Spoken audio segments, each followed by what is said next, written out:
No, it's leak. Okay, folks, we're ready to go? It scared him. Nobody fell off yet, did they? All right. No, well, he didn't fall off. He made the push off.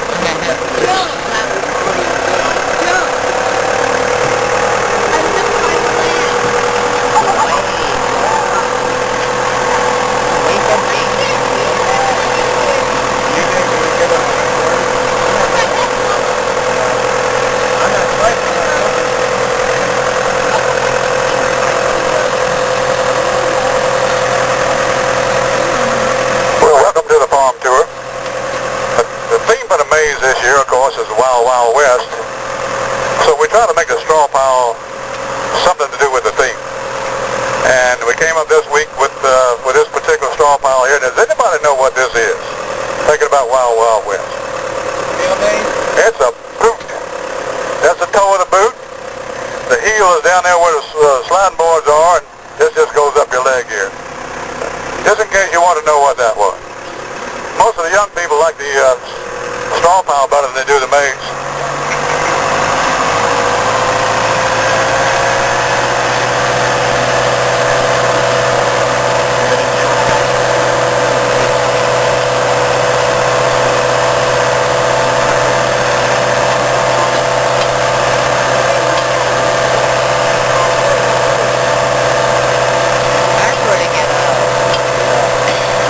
Let me give you a little history about Renwood Farm. Mr. John Hewlett moved down here from Indiana with his family in 1939 and purchased this farm. It was already named Renwood when he bought it, and he didn't change it. Mr. Hewlett was a Czech immigrant. Was from what is now the Czech Republic. He had two sons. He had Adolf and Stanley. Later on, Stanley bought this farm, and the younger brother Adolf bought the farm just down the road to the east, which is Riverside Farm.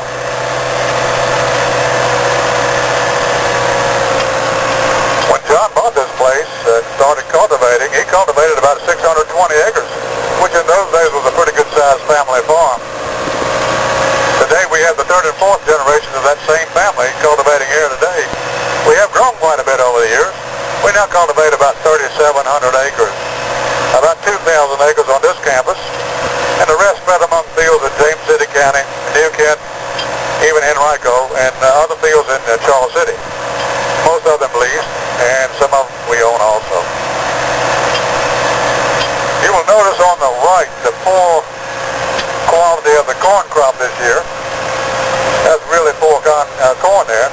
But if you look across the road where we have our irrigation system, considerably taller stalks, considerably fuller corn shocks. And we'll get up here a little closer and I'll tell you about this irrigation boom we have here.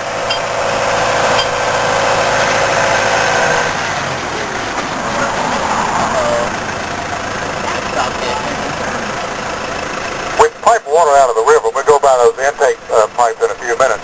We pipe it under this road, and it comes up in the middle of that field, up a standpipe, and sprays water all along this boom, fore and aft. Now, while it's spraying water, you can't see it, but you see the pylons going down from each section of the boom. There are wheels and tires on the bottom of those. That whole boom moves in a big 360-degree circle around that pivot point out in the middle of that field. Under that big circle irrigates about 55 acres. And this particular field is about 102 acres, so it'll irrigate about half of it. We have three of these, one here, one in the soybean field back behind you, and one across the driveway from the maize, which is our research field. Each of them irrigates about 55 acres. We irrigate the equivalent of about a half-inch of rain every 12 hours. The trouble is, when it really gets dry, we have to cut these irrigation systems off, which doesn't make sense, does it? But you see, we're really close to salt water here. So when it stops raining, as it did this year, the river flows decrease, and its salinity migrates upstream toward our farm. In this case, the 1st of August, we had to stop irrigating. The river was too salty. Obviously, we can't irrigate with salt water. So the corn crop is only fair this year. But we have gotten enough rain just recently that our soybeans look like they're going to do pretty well. So we're going to, and we had good small grains, so we were pretty happy. So far this year we've been done pretty well. And some other fields of our corn look a lot better than this right here. I should tell you that all of our soybean seeds and all of our corn seeds are genetically modified. They're genetically modified to be resistant to the effects of Roundup. Now, Roundup is a herbicide you can buy at your local garden store. Now, Roundup is a very environmentally friendly herbicide. It does no damage to the soil at all. It's strictly a systemic, which means it works only on the plant, not on the soil. Unfortunately, Roundup doesn't know the difference between a weed and a plant. So with our genetically modified Roundup-resistant seed, we can plant that corn seed in this field right here. When the corn starts growing, of course the weeds are going to grow also. After the corn gets a good start, we'll come in with our sprayer, spray the whole field with Roundup, kills all the weeds, and does not affect the plant that we want to save. That sounds like magic, doesn't it? But it's really high technology. The only problem to the farmer is it costs $5 to $7 per bag of seed to use that technology. Monsanto gets that money. Now, some farmers elect to not use a genetically modified seed. They have a less expensive seed that costs lower, but they have to put up with the weed pressure, and there again they'll have a reduced crop. So each farmer has to make that decision for himself, which is best. All of ours we've found do very well with the genetically modified seed. I want to tell you that this farm has received a number of regional and national awards for our stewardship of the land and the environment. One of the things we do to help our environment is to leave these filter waterways, such as the one we just crossed back there. Now, it's basically a long trench in a low part of the field that's closed at both ends, so water can't get out of it. So when we have a hard rain, as we had the last couple of days, any excess nutrients or chemicals that would be in the soil will be washed down into that trench and then used up by grass that's continually growing, and grass and weeds are continually growing in there. They're never allowed to leach off the farm site. None of those sediment getting into our Chesapeake Bay tributaries.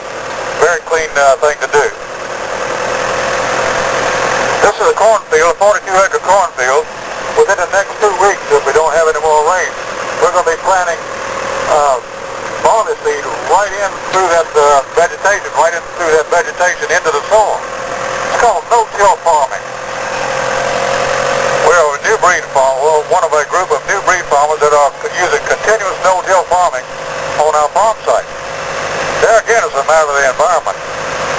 We always have vegetation over the topsoil, so we never have to worry about heavy rains washing away our topsoil, washing sediment into our water supply or into somebody else's property. Looks like we're getting a real rain up ahead of us, doesn't it? I can't believe it's raining again. Now you might wonder, how do we plant those seeds through all of that vegetation into the topsoil? If we look to our right here, I'll show you our planting system. This is what we call our planting system. We start with our big 8430 John Deere all-wheel drive tractor.